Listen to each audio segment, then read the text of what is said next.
Live Team 2 coverage of the RNC continues. Donald Trump's running mate, as Justin mentioned, will get his chance to sell himself to voters tonight as he accepts the Republican nomination for vice president. Channel 2's Lori Geary joins us with new reaction to the VP pick, including comments from Governor Nathan Deal, who once served with Pence while he was in Congress. Well, Governor Deal says although Mike Pence and Donald Trump have vastly different personalities, he calls them compatible. Governor Deal says Pence also learned from having to deal with the religious freedom fight that broke out here in Georgia as well.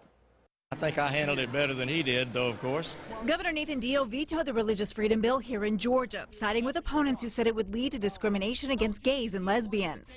Governor Pence signed a similar bill into law in Indiana, and then after threats of business boycotts, he went back and signed off on a compromise. I think his experience gives him an understanding that there can be issues that appear on the surface to be very acceptable, that in implementation may have different results. So I think he has learned from his experience in Indiana, and I do think that's the kind of experience you bring into a vice presidency. Pence will no doubt talk about his experience as a social conservative when he takes to the stage tonight. Mike Pence doesn't hurt. He's a solid conservative. He may shore up some conservatives who don't feel good about Trump's conservative Republican bona fides.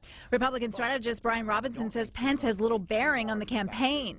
Mike Pence, I think, is going to be largely a non-factor in this because all of this is going to be around the cult of personality that is Donald Trump. This was a politically arranged marriage that I don't think is going to actually last very long. Democratic strategist Theron Johnson says Pence shores up independence for Hillary Clinton. And they're basically, picked a guy in Mike Pence who basically compared Obamacare to 9/11, and this is the guy who led the biggest LGBT religious freedom bill, who cost the state millions and millions and millions of dollars.